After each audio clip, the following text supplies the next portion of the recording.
Hello to the chicas and the chicos. How are you going, lovely folks? I prettied up myself a little bit so that I am going to match the quality, or I'm going to attempt to match the quality of what is to come. And boy, oh boy, what is to come. I don't know what's in the air or what certain people are eating. There is maybe chessitis as the next global pandemic, but wherever I look, man, people just play amazing chess. And the testament to that is that the other day on stream, um, two people sent in their one of their favorite games played by themselves, and I had a look at them, and I went like, "Wow, we are talking here your immortal game, baby." Like these guys played something absolutely breathtaking, and I really love this kind of stuff. This is what I think everyone should thrive for. Like to play a game of your life that you can then be proud of forever. You can show it to your grandkids. This is how Grandpa used to play chess when he was in his finest form. I just love that stuff, man. And so now I'm going to show you these two games. I have not done a lot of analysis on them, in fact, hardly any. So my only advantage compared to you guys is that I've seen these games once already. But other than that, I will actually have to analyze them a little bit as we go. But be prepared for some absolute nutcase chess. So here in the white trunks is one of my most enthusiastic and supportive follower, Jay Shard himself, who is, for the record, rated on chess.com 1777. So at this point, when you hear this number, you go like, whatever, man. Show us this lame Reno. You really? Okay. Let's have a look, shall we? Alright, so bishop c4, bishop c5, b4. Welcome to the Agad Meta fans. Bring it on, baby. I need all the 1 million of you around. That would be great, actually. Bishop takes b4, c3, bishop c5. And here white makes a minor inaccuracy to my knowledge. I thought that castles was here best, but engine claims me to be a complete monkey and approves of d4. Takes bishop b4 check. So this is what humans thought was not desired, and that was the reason why humans preferred castles, but the computers and Jay Shard know better. Bishop d2, queen e7. Now that is where things are beginning to go a little bit not that great. Bishop takes d2 was necessary to clarify the situation, and then knight e7 with the hope for d5 is going to come, and it looks like a reasonably playable position for black. But that was not to happen. Queen e7, castles. Bishop takes queen. Queen takes baby. What a wisdom from 1700. Are you kidding me, man? He actually retains the horse here so that the knight can go to d5. That's awesome, man. Absolute legendario. And black can play knight f6 without repercussions, because then comes e5, and then comes knight d5, and then comes knight d5, and all of a sudden white is just flooding the position, especially in the center. So poor dude goes d6. We go knight c3, the most natural move. The engine actually is screaming for knight g5, but I love knight c3. Let's bring all the boys to the party, as Papa Yasser used to say. Knight f6, e5, baby. Morphy, my friend. Morphy and Anderson and all the legends of the Romantic era would be rejoicing now. e5. Did I say e4 just then? e5. Center, breakthrough, open up the position against the black king. It is textbook perfect play by white. Maggie Carlson couldn't play this better than that. Take, knight d7, knight d5, queen d8. And here, actually, fellow human plays again a move that I absolutely adore. The computer wants rook a d1, which is very counterintuitive to a human because it allows castles without seemingly any counterplay, and then the computer casually wants to play rook e1. And note this amazing development as per my second course. it is going to yield eventually results, but not right away. What our fellow human J-Shot did, however, was instantly putting the pedal to the metal. E6, baby. Let's crack that whole E file open. Once again, Morphy, Morphy, Anderson, the romantic legendarios are rejoicing in their graves that their worthy successor has arrived. And Queen F4. My God, man. I'm not kidding you. If I had played this game, I would be so damn proud of it. I will be posting this game only on a weekly basis on my channel. But look at this chess man.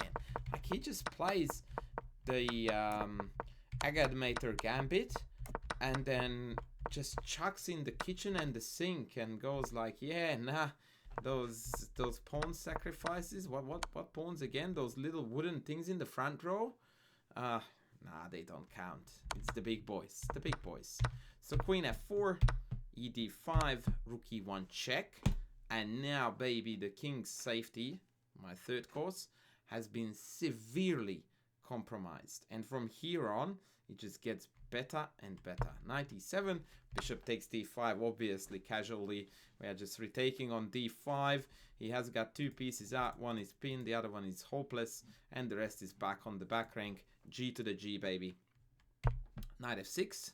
Very good move, defending the mate on F7. And sort of trying to catch up on development. Looks quite decent.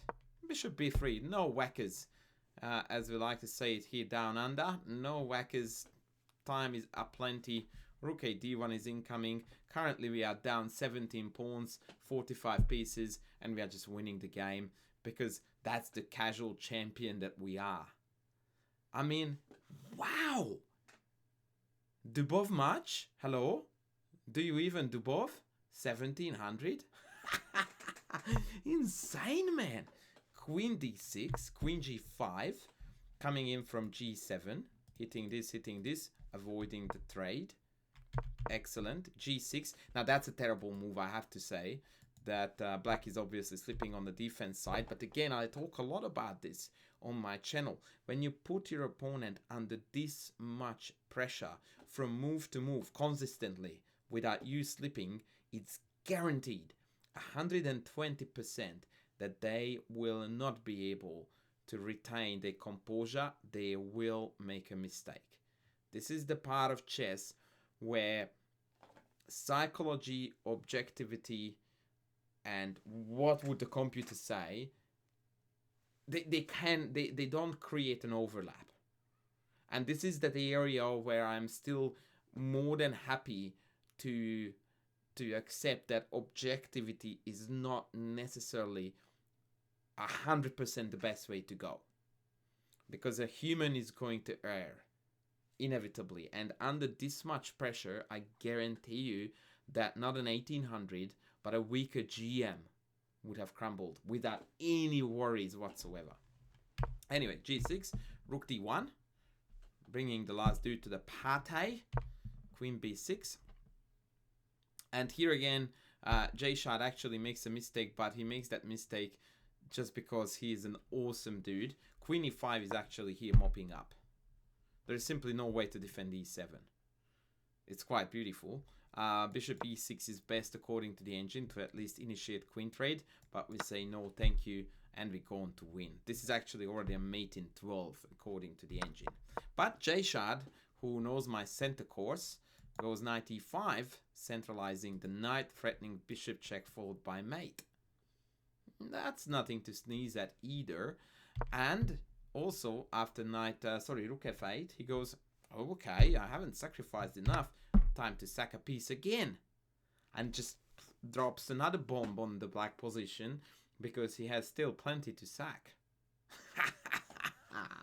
What a game, man. What a game. And after h takes g6, queen takes g6, it's mate next. On f7. Welcome to the land of 1700s. I'm like speechless, man. My best chess game doesn't live up to this. I'm not kidding you. Like, it was just absolute sheer awesomeness. e6, amazing move. Queen f4. I mean, come on, man. Who are you? And then just, yeah, g6, look, rook e1, 95, and then chucks in g6. Like, get out of town, man. And I think there was a beautiful line somewhere that I forgot to explore. If rook f8 here, queen g5, and then we come in from here. And again, knight f6, rook d1. Knight d5, rook d5. Bishop d7. And I guess rook e5 is winning here, but queen g7 is the engine's proposition. c6, rook e5, rook f7, check here, and we mow down everything. Rough, man, rough. Here, check, here, horse in. And black has got 5 pieces and 6 of them are pinned. That's just amazing, man. Absolutely breathtaking stuff. And so yeah, e5 and then e6 and then queen f4 and then rook e1, then rook d1. Like, wow, man. And then knight g6.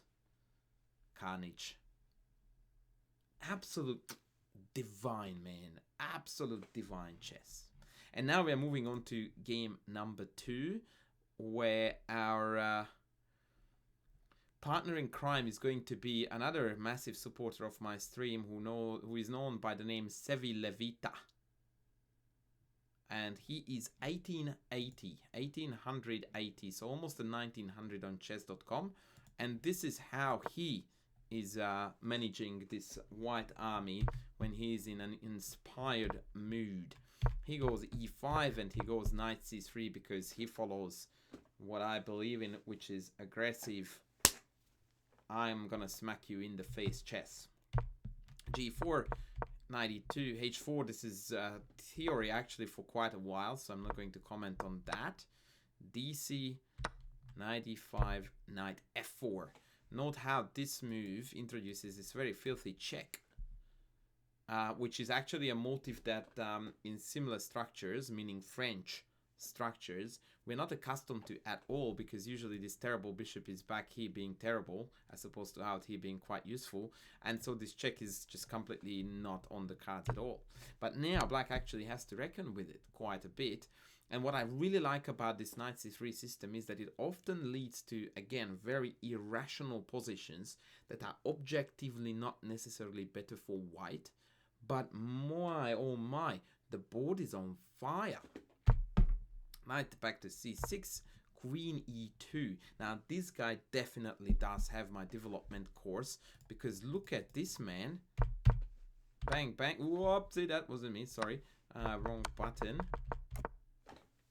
Hello, 14 moves. Done with development, castled, ready to attack. Black has got king in the middle, 1 piece pinned. 2 other pieces are out, but it looks like we are way too late to the party, baby. We are way too late to the party. And the most obvious move, knight g5, knight f6 runs, that was a Freudian slip, runs into g5, g6, insta carnage. And so here black did something very horrendous, and I very much recommend you to try to learn from this mistake. So the most natural move is very clearly not good. And then instead of settling for something that is a minor compromise, we go from one end of the spectrum, most natural, to let's break every single chess principle that ever existed and was considered to be unbreakable and take this pawn. So this is somewhat typical of a lower level mindset where there is no clear, what should I call it, a scale of values or moves that are valued, if you will, so that there is no logical sequence of candidate moves. We have the best here, which is the best move, doesn't work, and then we don't go to second best or a slightly compromised version, and we go all the way to the other end of the spectrum, and let's take a totally meaningless pawn, expose our king on e8, not develop, fall behind in every department, and actually tie down the queen to the defense of a useless piece on h4 now. So we had 2 choices, best, worst, and nothing in between was actually touched upon. Let me translate this to you in chess language. An extremely ugly but still beneficial move here is king f8, which at least moves out of this e-file pin. And what that means is that now I can actually hope to develop and also not to die instantly to this knight d5 sacrifice, which could have been played in the game. It wasn't. With instant game over. That's it. Black is out. You can't take because bishop g5 check and I'm winning the queen. Or close to that at least. Knight e7 is playable. But then I take the wayward bishop. The spin is still on. They can't castle because then I take. And that means that black is just like going down the gurgler without any hope whatsoever. According to the engine, +6.5 for the record. So we took h4 first, which I quite like. It's very specky. And this also allowed an abundance of amazing lines to come to the fore. Let's see how. Queen takes, knight d5. Now this truly wins the queen. There is no negotiation of blocking on e7. And so he castles. And here we actually make a minor inaccuracy, but it could be very well the best move if I leave it on for the engine long enough. Bishop takes c6. Takes d5. And here, actually, we are missing a forced mate in 11 by playing bishop takes b7, king takes b7, and c6 check. And then the queen comes in with elementary power. That being said, similar stuff is about to occur. We took on d5. They play knight e7. If they take here, we have got bishop f4. What a move, man. Wowzers. Like, not queen takes a6. For the record, also wins. But man, bishop f4. Are you kidding me? And the threat is just casually chuck a knight away here and then mate, or chuck a knight away here, or mate, or just queen here and mate here and here. Funnily enough, I thought that knight e7 was win, but after queen e7, I can block back here. The irony is that even that move wins for me after rook d8 and queen b7. But no, we just go queen e5 and mate you on c7. Thank you very much for coming. Or how about this double checkmate if you like fancy stuff. Not bad. According to the engine, black's best is queen here, king here. And then after queen e5, rook c8, queen c3. The torture never ends, man. It never rains, it pours. Mate in 8, unstoppable. Absolutely awesome stuff, man. Absolutely awesome stuff. So we take on here, and if bc, then bishop f4. Knight e7 was played. And now the engine wants to play the absolutely insane bishop d7 check. I mean, just whatever, man. Like, get out of town. And if rook takes, then knight b6 check, king b8, we more down this with check, and the king is still extremely exposed on the dark squares. It's +13 already. Actually, after king a8, we have the quiet queen f3, and the black queen just simply cannot, for the life of it, to return into the defense. Beautiful chess. But that wasn't to happen. We went knight b6 check, king c7, the final mistake in the game. And now, of course, we don't move the bishop on c6, baby. Meh.